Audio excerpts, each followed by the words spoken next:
ये देखिए, last class में हमने चैप्टर स्टार्ट किया था, very first chapter, that is the some basic concepts of chemistry. इसके अंदर हमने बात करी थी कि इस चैप्टर में हम लोग बहुत सारे छोटे छोटे जो कंसेप्ट केमिस्ट्री में हमें आगे पूरी 2 साल केमिस्ट्री पढ़ने में और कॉलेज में केमिस्ट्री पढ़ने में काम आएंगे, वो सारे टॉपिक्स हम यहाँ पर पढ़ने वाले हैं। तो हम लोगों ने स्टार्ट करा था पढ़ने से, हमने जहाँ पर मैटर क्या होता है, किस तरीके से मैटर को क्लासिफाई करते हैं, प्योर सब्सटेंसेस, मिक्सचर्स, इन सब में हम लोगों ने उनको क्लासिफाई करके और ये सब हम लोगों ने पढ़ना स्टार्ट किया था। क्या आपको याद है ये सब? Yes ma'am. Non metals, metalloids. उसके बाद हम लोगों ने सॉलिड लिक्विड गैसेस के बीच में डिफरेंस करा था, और उसके बाद फिजिकल और केमिकल प्रॉपर्टीज पढ़ी थी। ठीक है, तो आज की क्लास हम स्टार्ट करेंगे एक बहुत ही छोटे रिवीजन से, जिसमें आप लोग मेरे को क्विकली बताना कि whether that is a pure substance और इट इज अ मिक्सचर, कि क्या वो एक प्योर सब्सटेंस है या वो एक मिक्सचर है। ठीक है,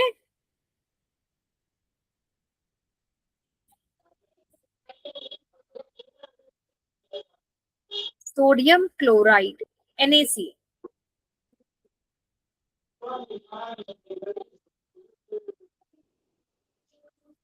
एक बार बताएंगे बच्चे, is it a pure substance और मिक्सचर? मिक्सचर। मिक्सचर, अच्छा ठीक है। आप बताइए, नागेश आपने ज्वाइन किया हुआ है, आप बताइए।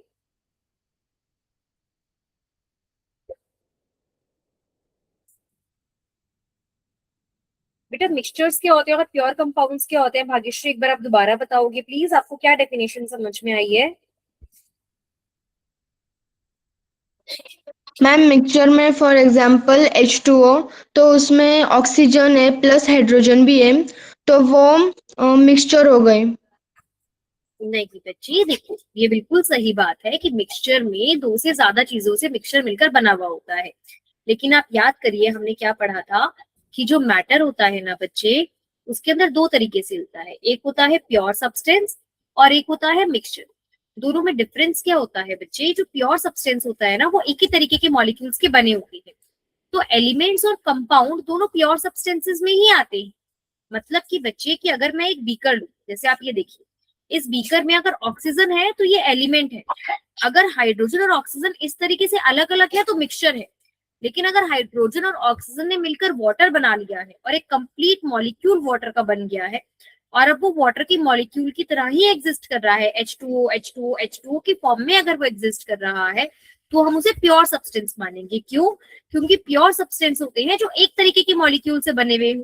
तो सिमिलरली बच्चे की अगर मैं बात करती हूँ NaCl, तो यहाँ पर अगर मेरे पास एक बीकर है और अगर इस बीकर में अगर मैंने बोला सोडियम क्लोराइड, तो इट मीन्स कि उसमें सारे के सारे मॉलिक्यूल्स NaCl NaCl NaCl के ही होंगे। तो ऐसे में इसको हम क्या मानेंगे? Pure substance. ऐसे में हम इन्हें क्या मानेंगे? Pure substance. क्लियर हुआ? सब्सटेंस।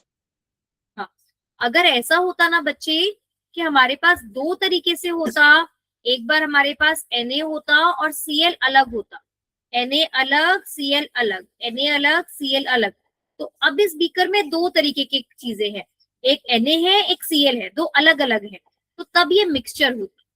ठीक है, लेकिन यहाँ पर एक सर्कल मतलब एक मॉलिक्यूल, तो यहाँ पर तो सभी मॉलिक्यूल्स NaCl के हैं, तो इसीलिए हम इसे क्या मानेंगे? Pure substance. क्लियर हो रहा है बच्चे?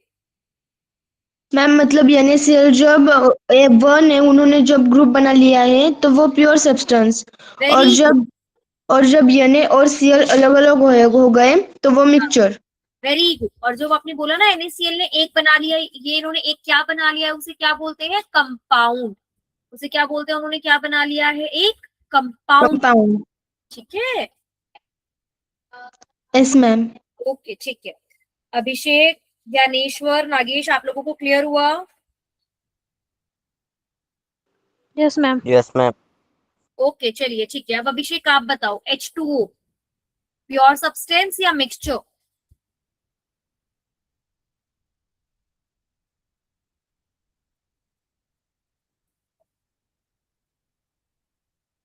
अभिषेक,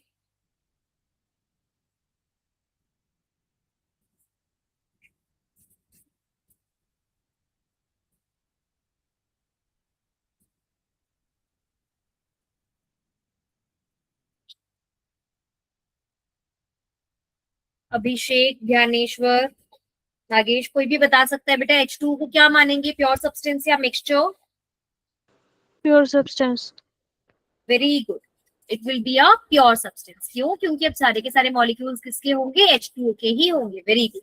तो आप लोगों को बेटा अब ये बात समझ में आ गई है ना, ये तो हमारी पीछे वाली क्लासेस की कुछ स्लाइड्स चल रही हैं जिससे आपको थोड़ा थोड़ा याद आ जाए कि प्योर सब्सटेंसेस और मिक्सचर्स में क्या डिफरेंस होता है।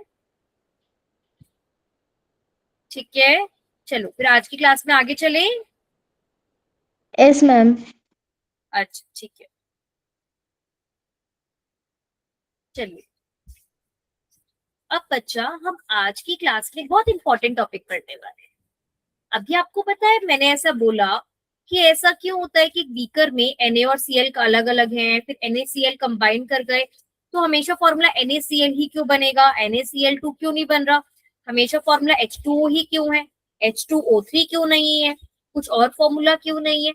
तो बच्चा हमारे पास केमिस्ट्री में क्या होता है ना, आपस में चीजें कंबाइन करती है, और जब चीजें कंबाइन करती हैं तो केमिकल रिएक्शंस होते हैं। याद है हम लोगों ने लास्ट क्लास में पढ़ा था physical change in chemical change. Yes ma'am. हाँ जी। तो बेटा जब भी कोई केमिकल रिएक्शन होता है तो आपने क्लास 10th में पढ़ी होगी कि हमारे पास क्या होता है, एक रिएक्टेंट होता है और वो रिएक्टेंट किस में कन्वर्ट हो जाता है, प्रोडक्ट में कन्वर्ट हो जाता है। केमिकल चेंज में हमेशा क्या होता है, कुछ ना कुछ नया सब्सटेंस बनता है। तो रिएक्टेंट क्या होता है, हमारा ओल्ड सब्सटेंस, और प्रोडक्ट क्या होता है, न्यू सब्सटेंस। इतनी बात क्लियर हुई? Yes ma'am. हाँ। अब बेटा ये समझते हैं कि जब रिएक्टेंट से प्रोडक्ट बनता है यानी कि ओल्ड सब्सटेंस से न्यू सब्सटेंस बनता है ना, तो जब भी कभी केमिकल चेंज होता है तो there are certain rules, there are certain laws which are always and always followed. ऐसे कुछ ना कुछ नियम होते हैं बेटा जो हमेशा लगते ही लगते हैं कि अगर कभी भी केमिकल रिएक्शन हो रहा होगा तो इन चीजों का हमेशा हमें ध्यान रखना पड़ेगा। उन्हें हम बोलते हैं लॉज ऑफ केमिकल कॉम्बिनेशंस। क्या बोलते हैं? Laws laws of of chemical chemical combination. Combination. Very good. Chemical combination का मतलब होता है बच्चे कि कोई केमिकल चेंज तभी होता है जब आपस में एटम्स मॉलिक्यूल्स रिएक्ट करते हैं, कंबाइन करते हैं, तभी कुछ ना कुछ केमिकल चेंज होता है। तो जब भी ये एटम्स या मॉलिक्यूल्स आपस में कंबाइन हो रहे होते हैं तो कुछ ना कुछ लॉज फॉलो होते हैं। उन लॉज को हम बोलते हैं लॉज ऑफ केमिकल कॉम्बिनेशन। इसमें बेटा जो सबसे पहला लॉ होता है जो बहुत इंपॉर्टेंट है वो है law of conservation of mass. Law of conservation of मास। क्या आप में से किसी ने पहले ये लॉ सुना है?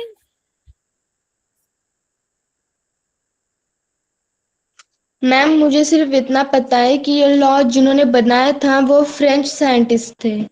हाँ वेरी गुड। उनका नाम पता है आपको? ये तो बड़ी अच्छी बात बताई है आपने। नो मैम, नाम नहीं पता। उनका नाम है बच्चा एंटोनी एल लेवॉइजर। मैं अभी आपको उनका नाम भी लिखवाती हूँ, यहाँ पर लिख लेते हैं। हमें ऐसा नहीं है कि एग्जाम के लिए उनका नाम याद रखने की जरूरत है, बट हम क्या कर सकते हैं, हमें उनका नाम अगर पता हो तो हम उस नाम को यूज कर सकते हैं। तो उनका नाम है बच्चे एंटोनी लेवॉइजर।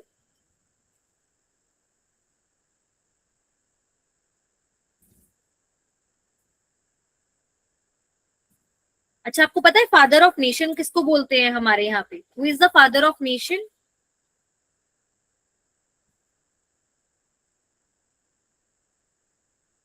बच्चे राष्ट्रपिता किसे बोलते हैं? आपने कभी पढ़ा है किसी क्लासेस में? Who is the father Mahatma of Gandhi. Nation? Mahatma Gandhi. Mahatma very Gandhi. Good very good very good. जैसे महात्मा गांधी जी को फादर ऑफ नेशन बोलते हैं ना, ऐसे ही एंटोनी लेवॉइजर है ना, इन्हें हम फादर ऑफ केमिस्ट्री बोलते हैं। इन्हें हम बोलते हैं फादर ऑफ मॉडर्न केमिस्ट्री। ये भी हमारी केमिस्ट्री के फादर है, father of modern chemistry. Because इन्होंने बहुत सारे एक्सपेरिमेंट्स करे थे, बहुत सारे ऐसे एक्सपेरिमेंट्स करे, इन्वेस्टिगेशंस करी, जिसकी वजह से हमें केमिस्ट्री को समझने में बहुत मदद मिली। तो that is why he is also known as father of modern chemistry. और बेटा बहुत सारे एक्सपेरिमेंट्स से उन्होंने जो हमें एक सबसे इंपॉर्टेंट लॉ दिया, that is law of conservation of mass. बेटा what does this law of conservation of mass states? बच्चा देखो ये यहाँ पर जो लॉज की स्टेटमेंट होती है ना, वो हमें एग्जाम में कैसे आता है, state the law of conservation of मास। तो हमें एग्जाम में स्टेटमेंट लिखनी भी आनी चाहिए और इससे रिलेटेड न्यूमेरिकल्स भी सॉल्व करने आने चाहिए। तो what is the law of conservation of mass? law of conservation of mass states that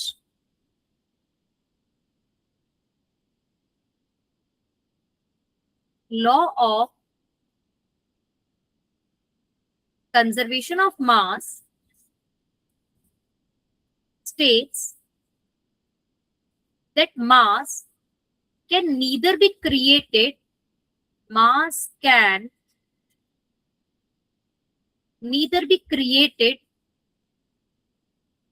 nor be destroyed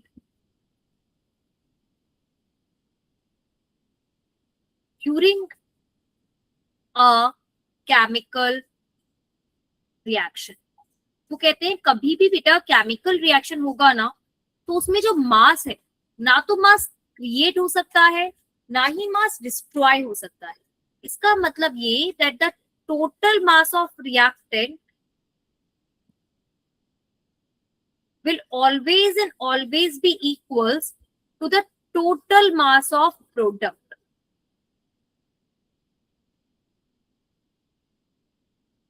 ठीक है, मतलब समझो बेटा, इसका मैं आपको एक दो एग्जांपल्स देती हूँ जिससे आपको ये बात समझ में आ जाएगी. फॉर एग्जांपल, अगर मैंने हाइड्रोजन गैस ली, ऑक्सीजन गैस ली, और इस हाइड्रोजन और ऑक्सीजन गैस से मुझे मिल गया वाटर. ठीक है, क्या आप लोगों ने 10th क्लास में रिएक्शन को बैलेंस करना सीखा है बच्चे? Yes ma'am. यस, तो क्या ये रिएक्शन बैलेंस है? Is this equation balanced? No, ma'am. Yes ma'am. अच्छा बेटा, एक मिनट देखते हैं. क्या आपको पता है एक हाइड्रोजन का वेट कितना होता है? एक हाइड्रोजन का वेट 1. तो 2 का कितना होगा? 2 ग्राम्स. एक ऑक्सीजन का वेट होता है बेटा 16. एक ऑक्सीजन का कितना होता है? 16. तो 2 का कितना हुआ? 32. अब मानो ये 2 और 32 मिल रहे, तो यानी कि total mass of the reactant कितना हो गया हमारे पास? 34 ग्राम्स. तो law of conservation of mass कहता है कि अगर यहाँ 34 ग्राम यूज हुआ है तो बनेगा भी 34 ग्राम्स ही, ना तो 34 ग्राम से कम बनेगा, मतलब ना तो मास डिस्ट्रॉय होगा, और ना ही 34 ग्राम से ज्यादा बनेगा, मतलब ना ही मास क्रिएट हो सकता. इसीलिए हम हमेशा इक्वेशन को बैलेंस भी करते हैं कि अगर यहाँ 2 हाइड्रोजन है तो यहाँ पर भी 2 ही हाइड्रोजन होंगे, अगर यहाँ 2 ऑक्सीजन है तो यहाँ भी 2 ही ऑक्सीजन होने चाहिए, बट यहाँ तो 1 है. इसे बैलेंस करने के लिए यहाँ 2 लगा देते हैं. अब यहाँ 4 हो गए तो यहाँ 2 लग जाता है. तो अब यहाँ देखो कितना हो जाएगा. एक हाइड्रोजन का 1 होता है. ऐसे ही करते हैं बच्चे, आप लोगों ने करा है ये.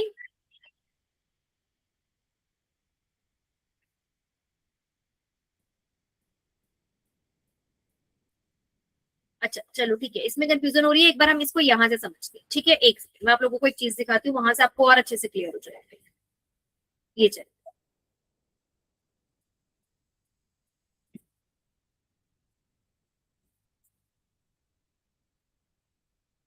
यहाँ से.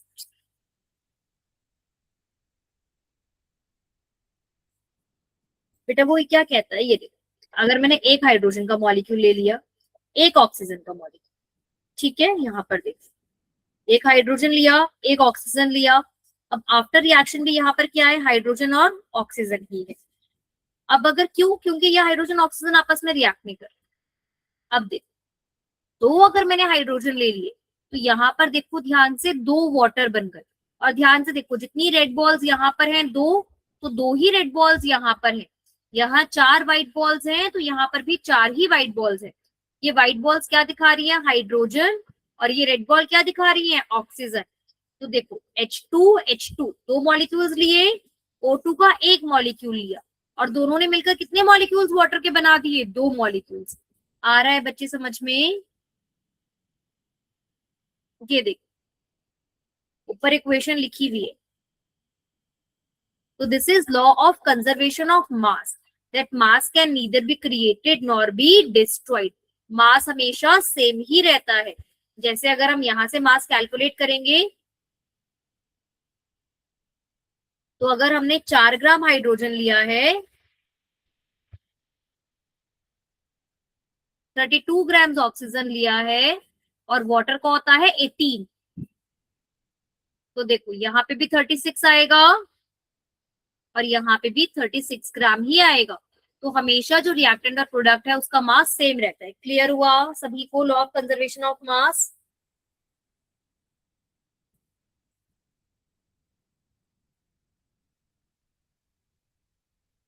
Yes, ma'am. बेटा बाकी बच्चे भी बोलो please. Bauddhavi, Daneshwar, Abhishek, Navishtha. Yes ma'am. Okay, अच्छा चलिए ठीक है। फिर अब आप मेरे को एक क्वेश्चन का आंसर करिए, मैं आपसे क्वेश्चन पूछती हूँ। There is a chemical reaction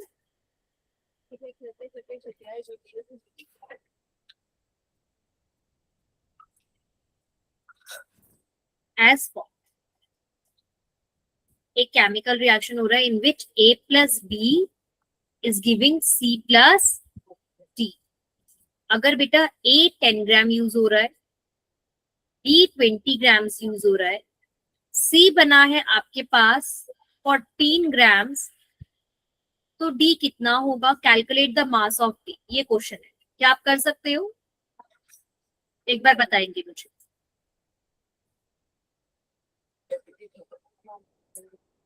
जिसका हो जाएगा वो हैंड रेज कर सकता है। Calculate the mass of D।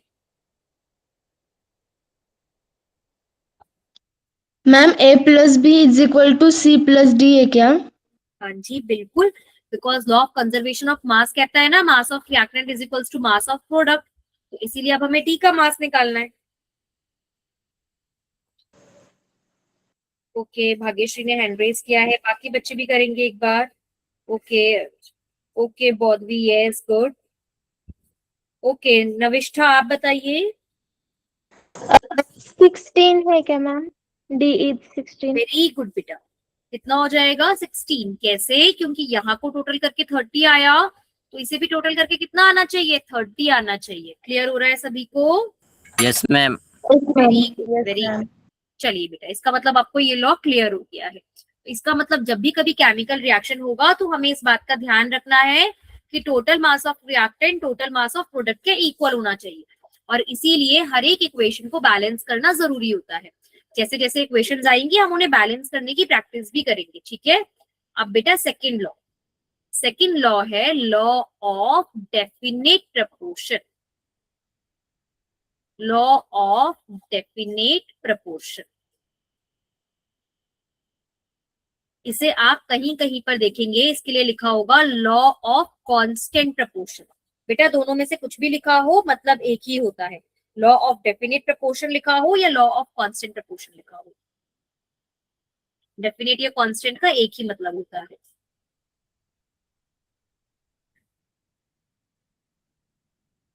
बेटा this law was given by Joseph Proust. Law was given by, जैसे वो एंटोनी लेबोइसर ने दिया था, this law was given by Joseph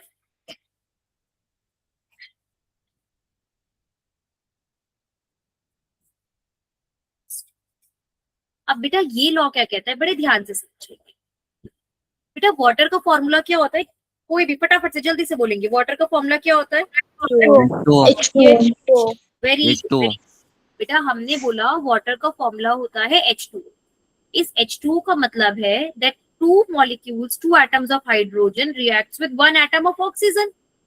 अब एक बात बताओ, वाटर तो हमें अलग अलग सोर्सेज से मिल सकता है।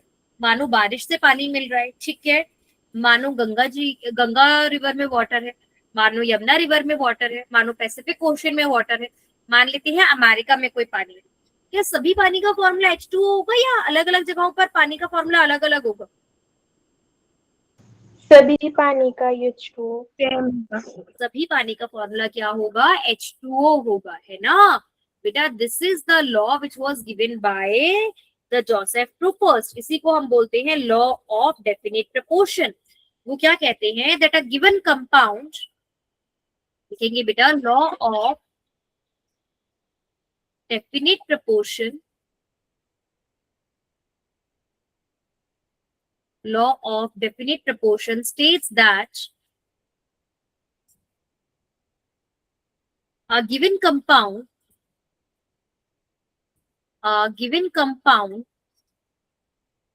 always contain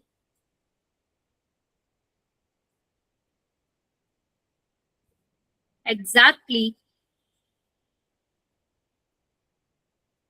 the same proportion, exactly the same proportion. बेटा अगर ये proportion word से confusion हो रही है तो समझो ratio, same proportion of elements by weight irrespective of source. irrespective मतलब इस बात से फर्क नहीं पड़ता कि वो कंपाउंड हमने कहां से निकाला है. फॉर एग्जाम्पल इन वाटर, बेटा दो एलिमेंट्स है हाइड्रोजन और ऑक्सीजन, और हमें रेशियो की बात किससे करनी है, रेशियो बाय वेट की बात करनी है. ठीक है, तो यहाँ पर बेटा हाइड्रोजन कितना है 2 ग्राम्स, क्योंकि एक हाइड्रोजन का 1 ग्राम होता है तो दो हाइड्रोजन का 2 ग्राम हो गया, और एक ऑक्सीजन का कितना होता है 16 ग्राम. बेटा ये दोनों 2 की टेबल में आते हैं, रेशियो निकालते हैं तो इनको कट करते हैं, सिंपलेस्ट फॉर्म में लेकर आते हैं. तो इसको कट करूंगी तो हाइड्रोजन और ऑक्सीजन का रेशियो आ जाएगा 1:8. हाइड्रोजन और ऑक्सीजन का रेशियो बाय मास क्या है, बाय वेट क्या है, 1:8. तो वाटर में हाइड्रोजन और ऑक्सीजन का रेशियो हमेशा 1:8 होगा, इररिस्पेक्टिव कि वो वाटर मैंने लैब में केमिकल रिएक्शन से बनाया है, या फिर वो वाटर रेन वाटर से कलेक्ट करा है, या फिर वो वाटर अमेरिका में है, या वो अटलांटिक ओशन है, या वो पैसिफिक ओशन है. The ratio will always remains the same. Clear हुआ? Yes ma'am. बाकी सभी को भी ओके, वेरी गुड. बेटा इसमें ये बात याद रखनी है कि जब हम रेशियो लिखेंगे तो कोई भी 2:1 नहीं लिखेगा कि 2 हाइड्रोजन और 1 ऑक्सीजन है, हमें रेशियो बाय वेट लिखनी है. ठीक है, अच्छा अब एक बात बताएंगे. For example carbon dioxide, carbon dioxide का अगर रेशियो निकालेंगे तो बताओ कितना आएगा. कार्बन का मास कितना होता है, किसी को पता है कार्बन का मास?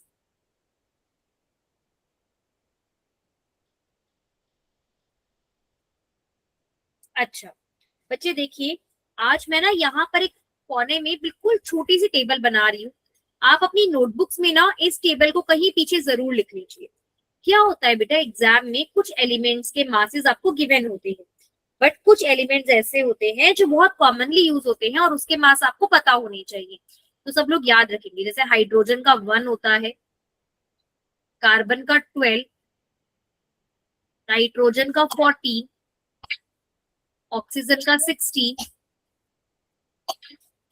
Na यानी सोडियम का 23, क्लोरीन का 35.5, सल्फर का 32. बेटा ये कुछ ऐसे एलिमेंट्स हैं जो बार बार यूज आएंगे, तो इनके मासेस आपको अच्छे से याद होने चाहिए. ठीक है, ये आप अपने पास लिख लीजिए. चाहे तो अगर आप फोन से क्लास ले रहे हैं तो स्क्रीनशॉट ले लीजिए, फोटो ले लीजिए, और अपने पास लिख जरूर लीजिए.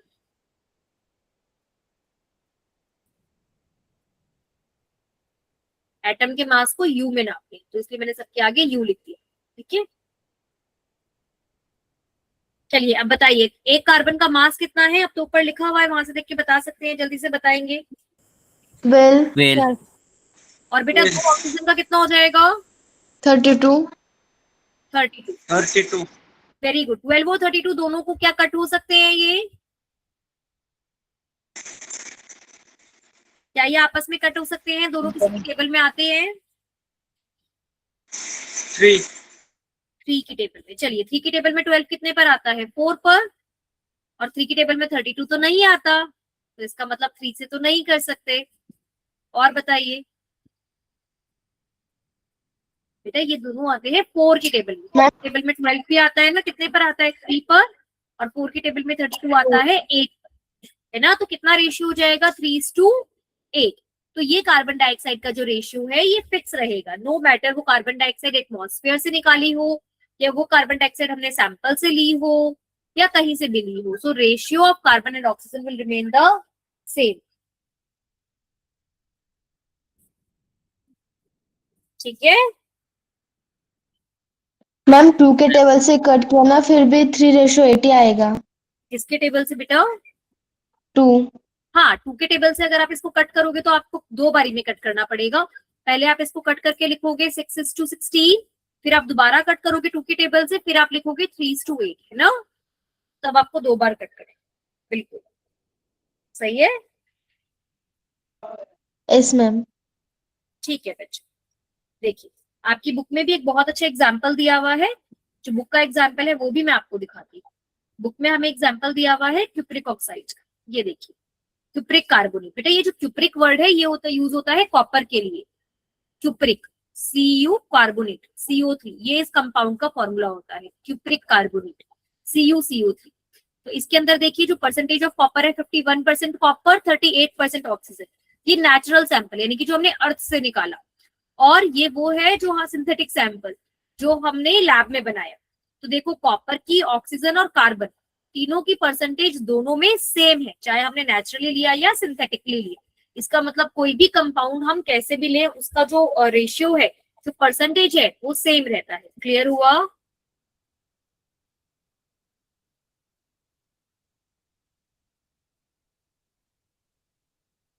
ठीक है बच्चे, क्या नेक्स्ट लॉ पे चले?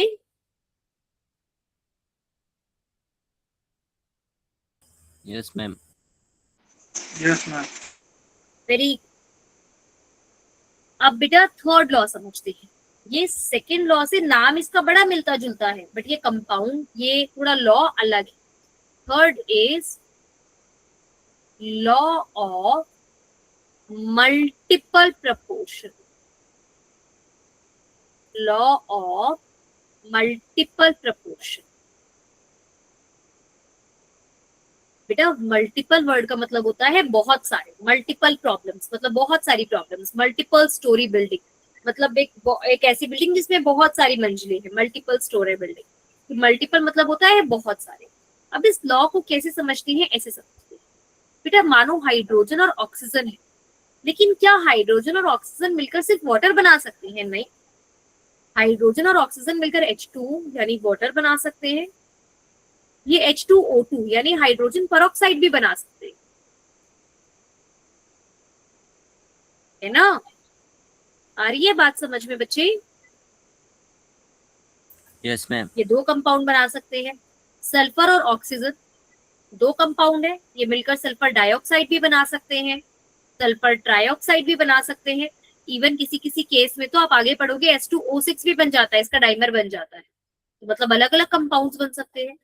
नाइट्रोजन और ऑक्सीजन दो एलिमेंट है, लेकिन मिलकर चाहे तो NO2 बना सकते हैं, NO3 बना सकते हैं, N2O5 बना सकते हैं, N2O4 बना सकते हैं, इवन NO बना सकते हैं।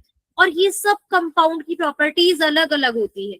जैसे वाटर और हाइड्रोजन पेरोक्साइड दोनों की प्रॉपर्टीज बिल्कुल अलग अलग है, हालांकि दोनों बने और हाइड्रोजन और ऑक्सीजन से ही है, पर रेशियो चेंज होते ही इनकी प्रॉपर्टीज बुरी तरह चेंज हो जाती है। वाटर को हम पी सकते हैं, हाइड्रोजन पेरोक्साइड को नहीं पी सकते, इट्स नॉट पोर्टेबल, वो ड्रिंकेबल नहीं होते। इसका मतलब बेटा सेम ही एलिमेंट्स मिलकर क्या कर सकते हैं? एक से ज्यादा कंपाउंड बना सकते हैं। ये बात क्लियर हुई? Yes ma'am. Yes ma'am. दो एलिमेंट्स हो सकता है दो से ज्यादा कंपाउंड बना रहे हो। तो लॉ ऑफ मल्टीपल प्रोपोर्शन क्या कहता है? पहले एक बार स्टेटमेंट लिखूंगी फिर समझाऊंगी। स्टेटमेंट पढ़ने में मुश्किल लगेगी, समझेंगे तो आसान लगेगी। When two elements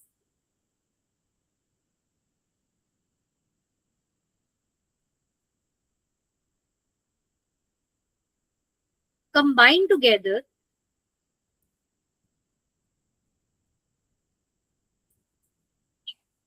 to form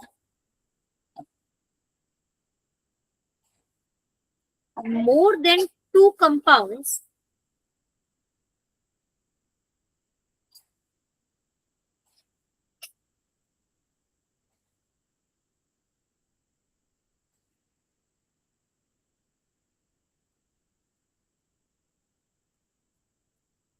the masses of one element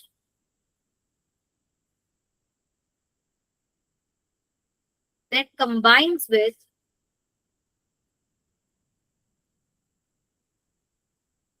the fixed mass of another element do so in a simple whole number ratio। कितना लंबा पैराग्राफ हो गया है ना, कितना बोरिंग सा, बट इसको समझते हैं। ये क्या बेटा वो कह रहे हैं when two elements combine together to form more than two compounds, जैसे हमारे पास हाइड्रोजन और ऑक्सीजन, ठीक है, और इसने दो कंपाउंड बना लिया, एक बना लिया H2O और एक बना लिया H2O2। बेटा इसमें से एक एलिमेंट का जो मास है ना वो फिक्स रहता है। देखो यहाँ पर हाइड्रोजन कितना वे कर रहा है 2 ग्राम और ऑक्सीजन कितना है 16 ग्राम। यहाँ पे हाइड्रोजन कितना है 2 ग्राम्स और ऑक्सीजन कितना है 32 ग्राम्स। तो वो कहता है कि इसमें से एक एलिमेंट का मास तो क्या होता है फिक्स होता है कि अगर यहाँ 2 ग्राम्स है तो यहाँ भी 2 ग्राम्स है। तो जो फिक्स एलिमेंट है ना उसको आप छोड़ दो, बाकी दोनों को मासेस को लो। ऑक्सीजन का मास लो 16 और 32। तो वो कहता है कि अगर आप कभी भी 16 और 32 की रेशियो निकालोगे ना तो वो हमेशा कट जाएंगे और एक बहुत छोटा सा नंबर दे देंगे, जैसे कि 1:2। देखो when two elements combine together to form more than two compounds, the masses of one element, masses of oxygen that combines with the fixed mass of another element, जो ऑक्सीजन का मास हाइड्रोजन के मास के साथ combine कर रहा है वो हमेशा कैसा होता है सिंपल होल नंबर रेशियो होता है। कैसा रेशियो होता है सिंपल होल नंबर रेशियो। मतलब एक की मास को फिक्स कर दो और सेम ही एलिमेंट के मास के अगर आप रेशियो निकालोगे तो हमेशा कैसा रेशियो आएगा सिंपल होल नंबर रेशियो आएगा। थोड़ा थोड़ा क्लियर हुआ? Yes ma'am. है ना। चलो एक और एग्जाम्पल से इसको अच्छे से समझेंगे। Example, sulphur and oxygen are combining to form SO2 and SO3। बेटा सल्फर का कितना मास है? सल्फर का कितना मास है?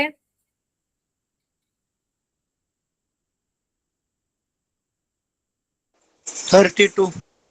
Very good 32। और ऑक्सीजन का कितना है?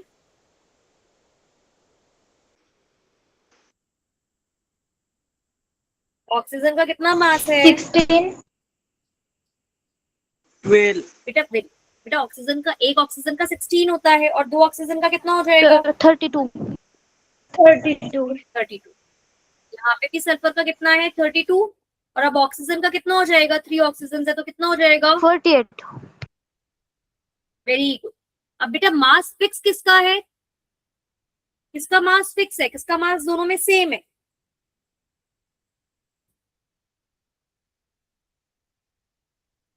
सल्फर। सल्फर का मास क्या है? दोनों में फिक्स है। इसका मास चेंज हो रहा है ऑक्सीजन का। तो अगर मैं ऑक्सीजन के मास की आपस में रेशियो निकालूंगी तो 32:48। तो बेटा कैसी रेशियो आएगी? देखो 2 से कट करके निकालो, बड़े नंबर से नहीं आ रहा तो 2 से करते तो ये आ जाएगा 16, 24। फिर दोबारा 2 से करेंगे तो कितना आ जाएगा? 8 and 12। फिर दोबारा 2 से करूंगी तो कितना आ जाएगा? 4 and 6। फिर करूंगी तो 2:3। तो देखो एकदम छोटा सा नंबर आ गया ना रेशियो में 2:3। तो यही कहता है लॉ ऑफ मल्टीपल प्रोपोर्शन कि अगर कभी भी दो एलिमेंट्स कंबाइन हो रहे होंगे ज्यादा कंपाउंड्स बनाने के लिए तो अगर आप एक एलिमेंट का रेशियो निकालोगे so the ratio will always be a small whole number ratio. Clear हुआ? Yes ma'am. चलो अब कार्बन एंड ऑक्सीजन का आप लोग बताओगे मुझे। कार्बन एंड ऑक्सीजन दो कंपाउंड्स बनाते हैं, carbon monoxide and carbon dioxide. Carbon monoxide and carbon dioxide. आप बताओगे इसमें किसका रेशियो निकालेंगे और कितना रेशियो आएगा? रेशियो कार्बन का निकालेंगे या ऑक्सीजन का निकालेंगे और कितना रेशियो आएगा?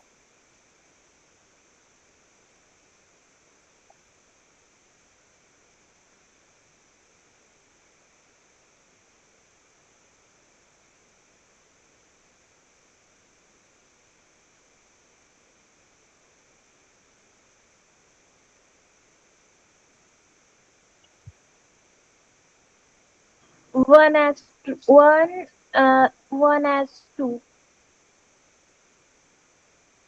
1:2। ठीक है, किसका निकाला? किसका मास फिक्स्ड है?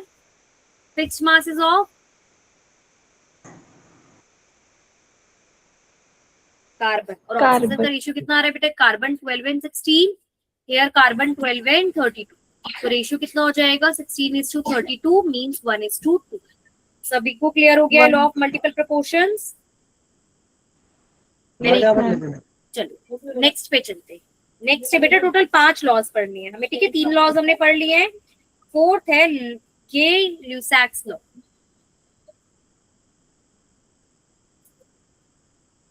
फोर्थ है गे ल्यूसैक्स लॉ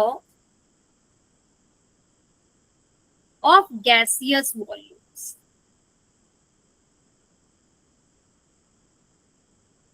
बेटा एक तरीके से ना this is law of definite proportion only.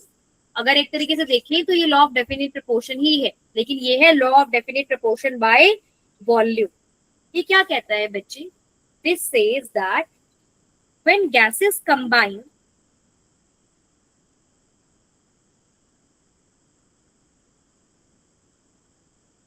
this law states that when gases combine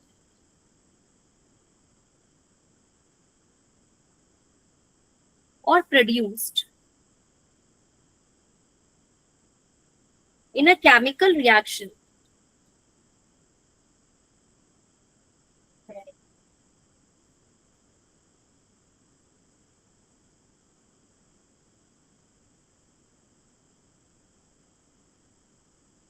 they do so in a simple ratio by volume. बेटा मैं कोशिश कर रही हूँ कि मैं डिफाइंस आपकी बुक से ही लिखवाऊं ताकि कोई भी कंफ्यूजन ना हो, ठीक है। आपकी मैं एग्जैक्ट आपकी बुक्स वाली डेफिनेशन लिखवा रही हूँ। By volume given all gases are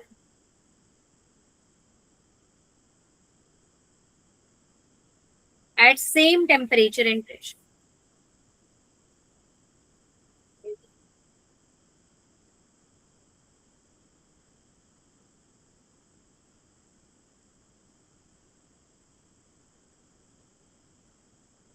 चलो बेटा बहुत ध्यान से देखेंगे ये लॉ क्या कहना चाह रहा है। देख, जब भी कभी गैसेस का रिएक्शन होता है हमारे पास in the lab there are multiple things. कभी कभी सॉलिड चीजें होती हैं, कभी लिक्विड होती हैं, कभी गैसियस होती है। वो कहते हैं कभी भी अगर गैसियस रिएक्शंस होते हैं, जैसे एग्जांपल करते हैं hydrogen gas plus oxygen gas is giving water. यहाँ पे जो बेटा वाटर बनता है ना ये भी गैसियस फॉर्म में ही बनता है हमारे पास, ठीक है। और हमेशा हम क्या ऑब्जर्व करते हैं बेटा कि अगर मैंने 100 ml हाइड्रोजन लिया है ना तो 50 ml ऑक्सीजन यूज होता है और हमारे पास यहाँ पे 100 ml ऑफ वाटर बन जाता है।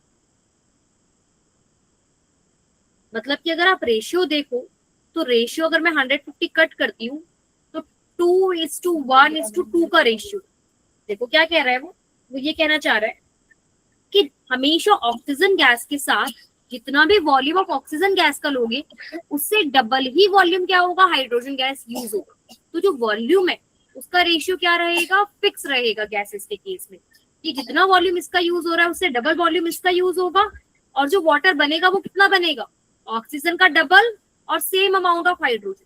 अब यहाँ पर आप ऐसे नहीं सोचोगे कि मैम 100 ml प्लस 50 ml तो 150 ml होना चाहिए। किसी के दिमाग में ये नहीं आ रहा कि मैम 100 ml प्लस 50 ml तो 150 ml होना चाहिए। आ रहा है किसी के दिमाग में ऐसा? ऐसे कैसे हो रहा है ना कि 100 प्लस 50 मिलकर भी 100 ही हो रहा है? नहीं लग रहा है ऐसा? बोलो बच्चे, लग रहा है कि नहीं लग रहा है? मैम पहले आ रहा था लेकिन अब समझ में आ गया। हाँ बेटा देखो, जो गैसेस होती है ना उनका वॉल्यूम फिक्स नहीं होता। गैसेस में ऐसा नहीं होता कि अगर मैंने 1 लीटर वॉल्यूम है और इसके अंदर अगर मैंने इसको, गैसेस में क्या होता है, गैसेस अपना वॉल्यूम चेंज कर सकती है। Gases do not have a fix volume. तो अगर मैं इस 1 लीटर गैस के अंदर मैंने पहले एक गैस डाली, ठीक है, मान लो इसके अंदर कोई एक गैस है, ठीक है, उसका वॉल्यूम कितना है, 1 लीटर है। अब मैंने इसके अंदर यहां से एक बीकर लिया और ये बीकर बी है, ठीक है, अभी इसका भी 1 लीटर है।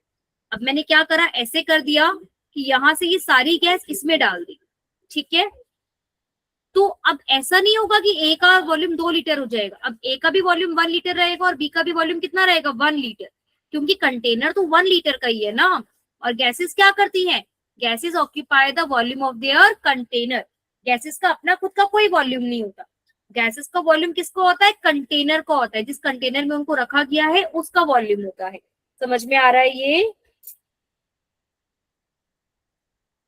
है ना Yes, बेटा? ma'am. तो इसीलिए जब गैसेस कंबाइन करती हैं तो वो ऐसे कंबाइन करेंगी, जैसे मानो कि यहाँ पर ये बॉक्सेस हमने बनाए 50-50 ml के, तो यहाँ पर 2 में हमारे पास हाइड्रोजन है और फिर हमने इसके अंदर एक बॉक्स बनाया ऑक्सीजन का,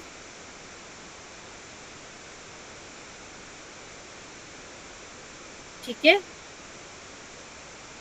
यहाँ पे हमारे पास hydrogen hydrogen hydrogen hydrogen hydrogen hydrogen था, तो इससे हमारे पास 2 बॉक्स बनेंगे और उन दोनों बॉक्सेस में हमारे पास होगा H2O H2O H2O।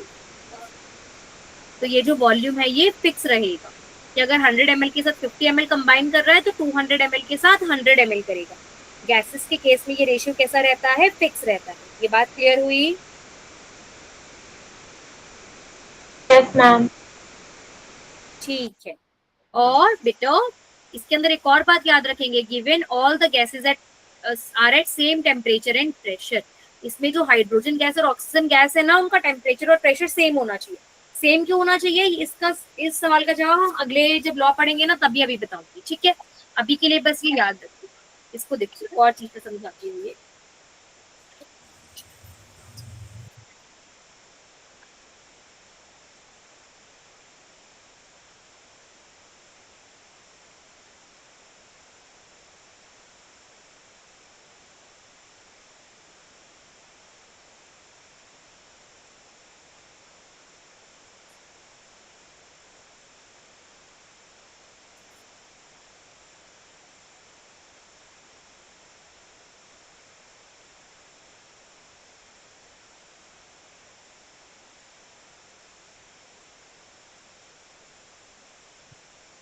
एक सेकंड।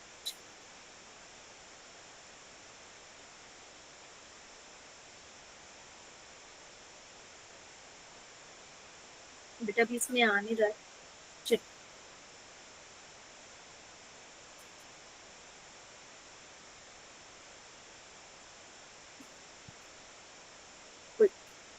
यहाँ तक सभी को समझ में आया?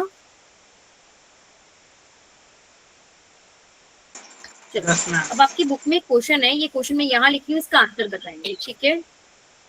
If 10 volumes of dihydrogen gas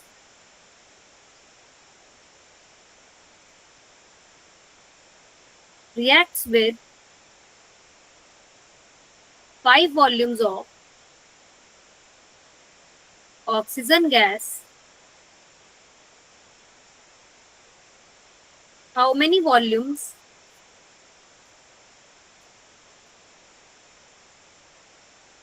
of water vapor will be produced?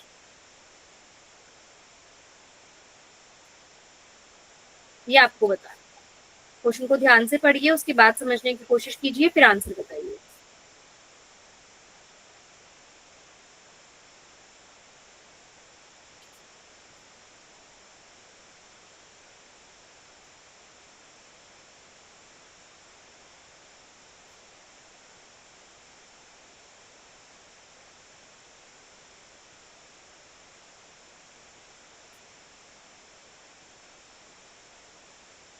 ये देखिए हाइड्रोजन गैस है, साथ में ऑक्सीजन गैस है, कंबाइन होके बन रहा है वाटर वेपर, ठीक है। यहाँ पर हमने इसका रेशियो पढ़ा है। हाँ नविष्ठा आप बताइए, आप बता रहे हैं 10 water weapon. 10 volumes, okay okay good. और सभी बताइए, अभिषेक, भक्ति, Yes, ma'am. Dhyaneshwar, 10 volumes. Snehal बिल्कुल सही बेटा। अगर यहाँ पर 10 वॉल्यूम्स है तो 10 वॉल्यूम किसके साथ रिएक्ट करेगा? 5 वॉल्यूम के साथ। और अगर 5 वॉल्यूम के साथ रिएक्ट करेगा तो कितना बना देगा? 10 वॉल्यूम्स। क्योंकि हमें पता है इसका रेशियो होता है 2:1:2, मतलब जितना हमारे पास हाइड्रोजन होता है उतना ही हमारे पास वाटर वेपर का वॉल्यूम बनता है। क्या ये बात सभी को क्लियर हो गई? Yes, ma'am. चलो ठीक है बेटा, फिर आज लास्ट लॉ करते हैं, फिर अगली क्लास में डेल्टन एटॉमिक थ्योरी करेंगे। 2 मिनट लेते हैं और एक बार लास्ट लॉ करते हैं। लास्ट लॉ है fifth law, Avogadro's law. Fifth law है Avogadro's law.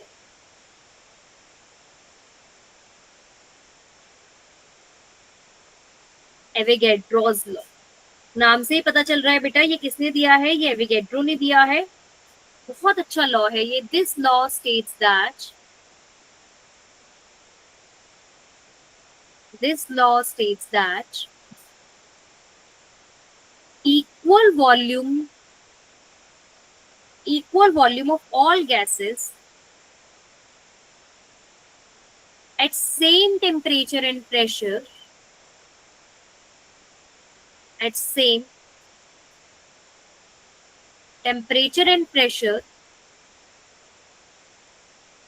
contain equal number of molecules.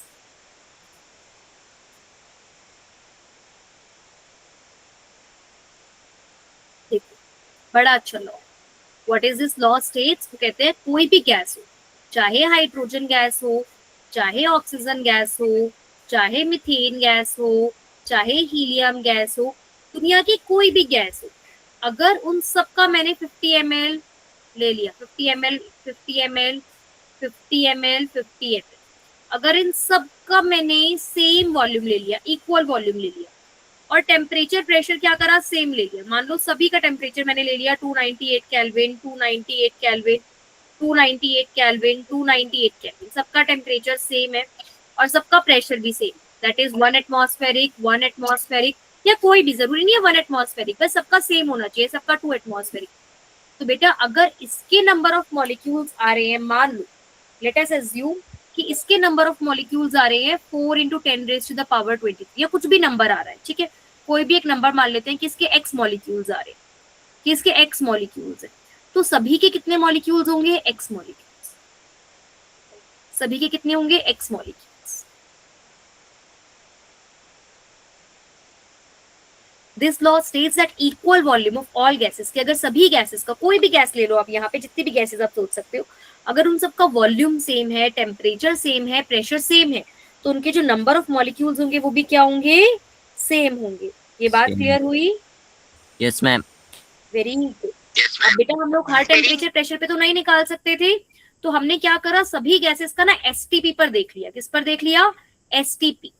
STP होता है बेटा स्टैंडर्ड टेम्परेचर प्रेशर, ये बुक में नहीं गिवन है तो ये आपको अपने पास से लिखना पड़ेगा, स्टैंडर्ड टेम्परेचर प्रेशर। कभी भी ये वर्ड देखोगे एसटीपी तो समझ जाना कि वो एसटीपी बोल रहा है, तो इसका मतलब वो क्या कह रहा है, स्टैंडर्ड टेम्परेचर प्रेशर की बात कर रहा है, ठीक है। स्टैंडर्ड टेम्परेचर प्रेशर में बेटा टेम्परेचर होता है 273.15 केल्विन, यानी कि 0 डिग्री सेल्सियस, और प्रेशर हमारे पास होता है 1 बार। कितना प्रेशर होता है, 1 बार। तो बेटा अगर कभी भी 273.15 केल्विन टेम्परेचर हो, 1 बार प्रेशर हो, और अगर वॉल्यूम हो ना 22.4 लीटर, तो सभी गैसेस के 6.022 × 10⁻23 मॉलिक्यूल्स मिलते हैं। कितने मॉलिक्यूल्स मिलते हैं, 6.022 × 10⁻23। और इस पूरे नंबर को हम क्या बोल सकते हैं, एक मोल। क्या बोल सकते हैं, एक मोल। जैसे 12 चीजों का दर्जन होता है ना, कि कोई भी चीज 12 होती है तो उसको बोल देते हैं कि 1 डजन है, तो ऐसे ही जब भी कभी 6.022 × 10⁻23 होते हैं ना, तो उसे 1 मोल बोल देते हैं। तो हमेशा 0 डिग्री सेल्सियस 1 बार प्रेशर पे अगर 22.4 लीटर गैस लोगे तो उसमें कितने मॉलिक्यूल्स निकलेंगे, 1 मोल, यानी कि 6.022 × 10⁻23। इसी मोल कंसेप्ट के साथ हम अगली क्लास स्टार्ट करेंगे, ठीक है। Yes ma'am. ओके बेटा, किसी को कोई भी डाउट है तो प्लीज पूछिए। मैम बुक की पीडीएफ व्हाट्सएप पे डालो ना। अच्छा बेटा, बुक की पीडीएफ में व्हाट्सएप पे डाल दूंगी, ओके ठीक है, बुक की पीडीएफ मैं व्हाट्सएप पे शेयर कर दूंगी। नेक्स्ट क्लास हम स्टार्ट करेंगे क्विज के साथ, छोटा सा क्विज कंपटीशन रखेंगे, जिसमें हमने जो भी आज की क्लास में पढ़ा है उसके बारे में ही क्वेश्चंस होंगे, तो अच्छे से नेक्स्ट क्लास में रिवाइज करके आइएगा, ठीक है। Yes ma'am. ओके बच्चे, चलिए।